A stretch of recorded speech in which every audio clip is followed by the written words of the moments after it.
If you're thinking about making the move to the South Charlotte area, areas just like SouthPark, it's really important to know the pros, cons, the pluses and minuses of these areas. And that's exactly what we're going to talk about in this video, the pros and cons of living in the SouthPark area. We're going to talk about what it really means to live in SouthPark. There's absolutely huge reasons that you should consider or would consider living in SouthPark. And there are other reasons that you really want to take into consideration. So with all that said, let's jump in and start talking about SouthPark.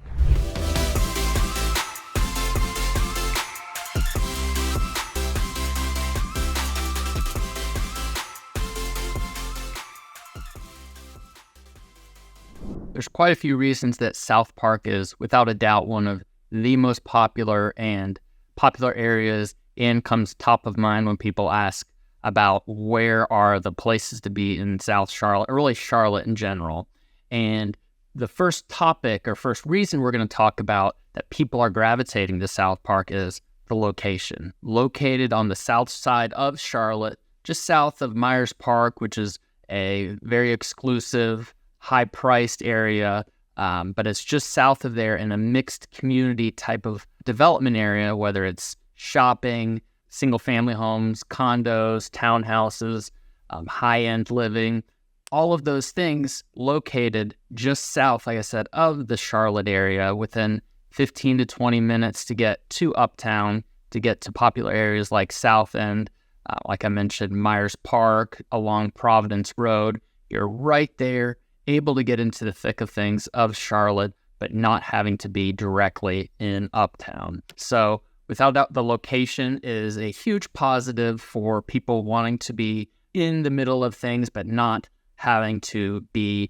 directly in them, if that makes sense. You're close by, you have all the amenities, the shopping and everything, but when you really look at being Uptown area, you're just outside of it and able to commute to Uptown. So that's reason number one, positive reason people love SouthPark. If this is your first time to the channel and you want to continue getting information about the South Charlotte area, everything going on, the pros and cons, the yin, the yang of the South Charlotte area, make sure you subscribe to the channel. We will make sure you're the first to know as we share new information every single week. I'm Steve Jarrell with the Longleaf Group at eXp Realty here in South Charlotte. So make sure you reach out. Our information's all below. We love working with people just like you that are looking to get more information and make the move, whether it's the next 6 days, 6 weeks, 6 months. We love it. Please reach out to us. So with all that said, let's continue learning about SouthPark, the South Charlotte area, and the pros and cons. A drawback of any popular area, especially an area like SouthPark that is continuing to evolve, grow, add things that people want to be a part of their community, shopping, expanding roads, or whatever type of infrastructure needs or are taking place in SouthPark that are making it popular, comes things like traffic. The traffic, especially on Fairview Road, which is really the main transportation or artery that goes through SouthPark off of Providence Road, that can be very congested, especially rush hour time. And if there's any construction going on, it adds to it. But when you talk about congestion, construction, things like that, of new homes going up, because there's such a limited inventory of homes, if a new home is going to go up, chances are there's an old home that's going to get torn down to put a new one up. Land is not just continuing to open up in SouthPark. There are some pieces that open up, but not nearly if you're farther South Charlotte or on the outskirts. So without a doubt, a drawback of the popularity is the congestion, the amount of people in a confined space living or traveling or shopping in the SouthPark area. A reason people love SouthPark, definitely the things to do in the area. And that includes, you've got high-end dining, boutique stores, you have theater you can attend that's close by, places to work out.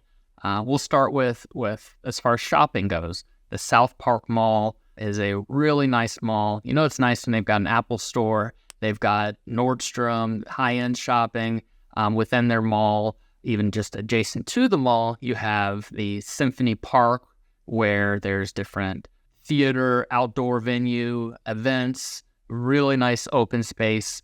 Like I said, it's adjacent to the mall, right in the center of South Park. So you have high-end shopping, high-end restaurants, dining options. I love Rooster's Wood Fire Grill, really nice restaurant there.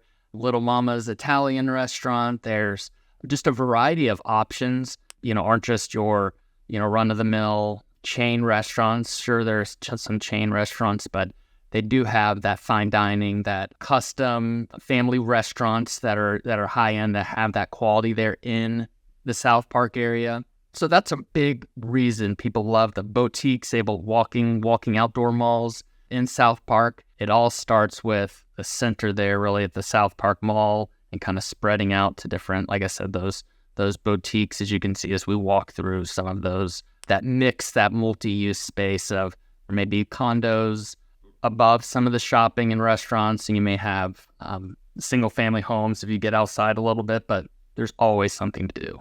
As I mentioned earlier, one of the cool things about South Park is that mixed community of living. As far as dining and everything, all of that's included. But as far as the living options, you have single-family homes, you have condos, townhomes, and whether you have a family of 5 or it's a single person living in the South Park area, everything's here.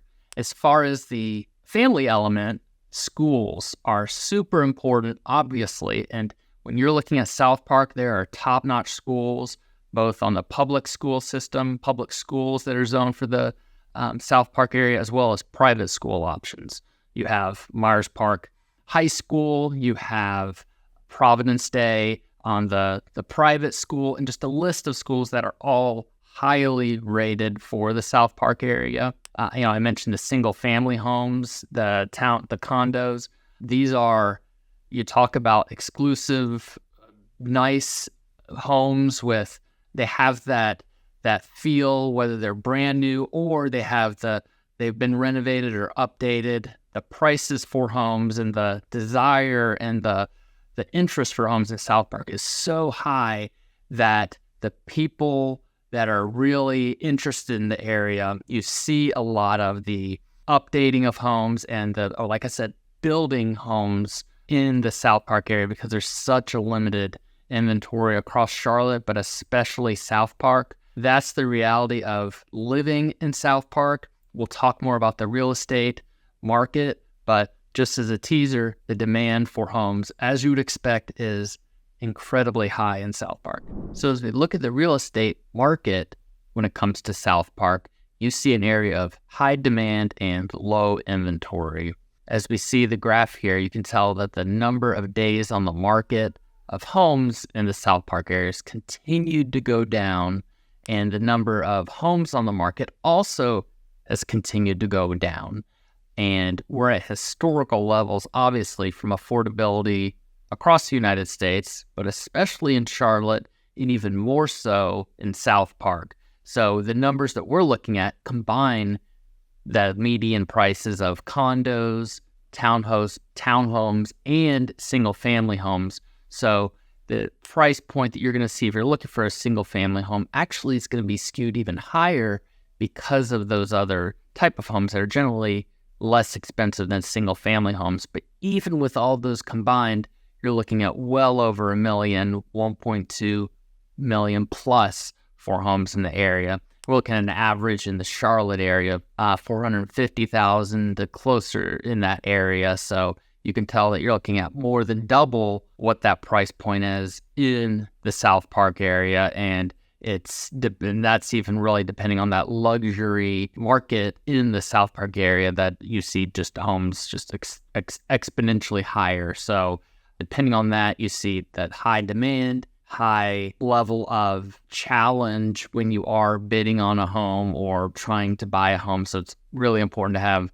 buyer representation to help along the way. But so with that said, looking at the market in South Park, it is one where it is low inventory.